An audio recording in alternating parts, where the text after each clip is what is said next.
almost everyone experiences some degree of anxiety, depression, stress, and trauma.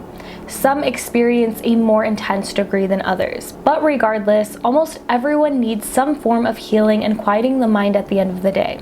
And that is exactly why mindfulness practices are becoming more and more popular every day. Not because it's a trend or a fad, but because they are empowering tools that we can use to not only heal ourselves, but to find peace and contentment in our everyday lives. Hello everyone, and welcome to a safe space. Today I'm going to be sharing with you some information that I've learned from researching the link between yoga and mental health, whether or not yoga helps anxiety, depression, stress, and trauma. From the research I've gathered, most seem to conclude that yoga definitely helps, but should be used as a complementary therapy along with other forms of therapy. My personal perspective is that yoga is an excellent tool for healing, but healing does involve your entire lifestyle. It involves your diet, it involves incorporating other mindfulness practices, it involves exercise, spending time in nature, seeking professional help when necessary, and those are just to name a few. Truly healing really involves so many aspects of our lives, and different things may work better for different people. I've personally been on my own healing journey the past year, which I've shared a lot about on this channel. But this is going to be one of those videos where I am going to be staring at my notes a lot because I'm mostly just sharing the information that I've learned in this video with you. I'm kind of a yoga beginner, so I don't have a story to share yet, but I do see myself sharing one in the near future because I've already been experiencing the amazing benefits. Yoga asanas are the combination of physical movement flow, using the muscles of your body while simultaneously focusing on awareness of the breath, creating connection, balance, and union between the mind and body, and focusing on your breath and ability to be present. Those who practice yoga also believe that every part of the body is interconnected. So if you are experiencing dysregulation in one part of the body, then it's going to cause dysregulation everywhere else.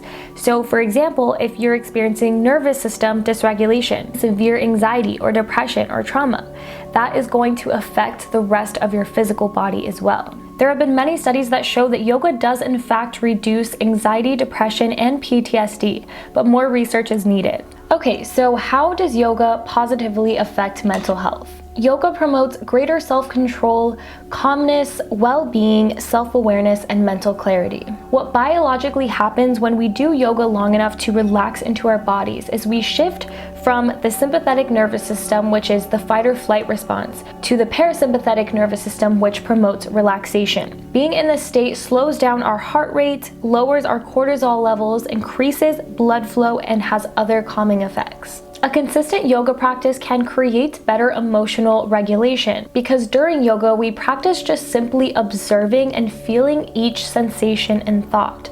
So therefore we're kind of able to carry that way of presence and calmness into our daily lives. Yoga brings you into the present moment. Anxiety and depression naturally keep you stuck in the past or worried about the future. So the act of focusing on the breath and the sensations in your body naturally brings you back into the now. And when practiced consistently over time, it becomes more natural for your brain and body to be more present and still. Yoga also helps because instead of having to think rationally out of your anxiety, for example, yoga is a tool to simply recognize your thought patterns and feelings and sit with them. Not needing to necessarily find answers, but just allowing true presence and stillness to calm you down. Yoga creates a connection between mind and body, which is extremely powerful because most people who have severe depression, anxiety, and PTSD are very disconnected from their bodies. When you numb, which many of those with mental dysregulation do, you lose awareness of what is going on in your body and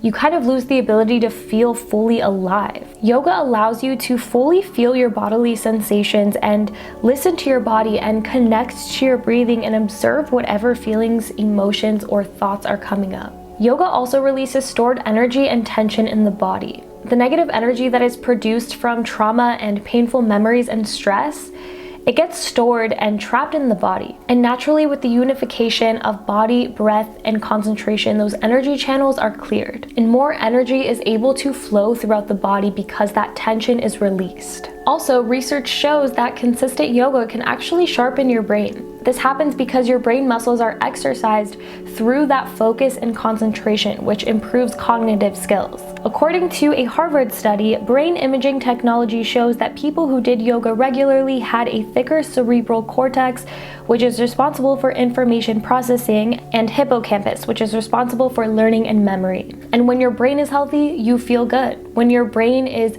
regulated and orderly, that's going to reflect in how you feel. I believe there are even more benefits of yoga, but I just wanted to touch mostly on the strong link between yoga and mental health. There's still more research that needs to be done, but there's clearly an undeniable link with not only yoga, but other mindfulness practices as well.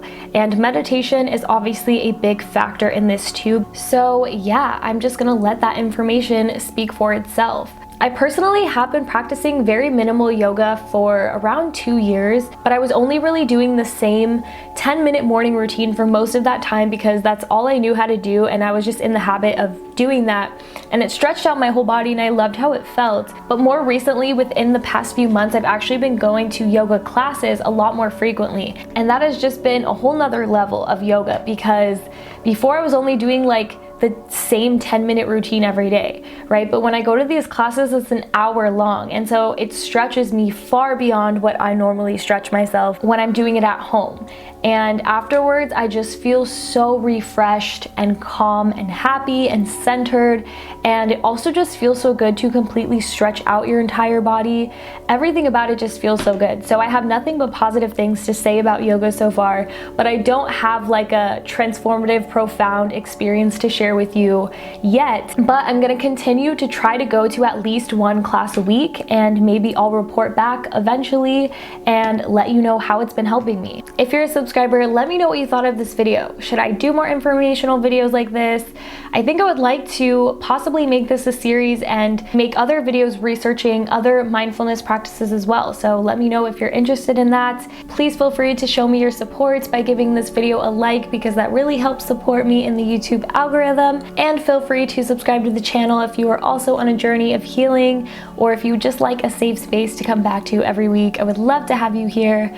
But other than that, I really hope that I see you in my next video. Blessings to you all.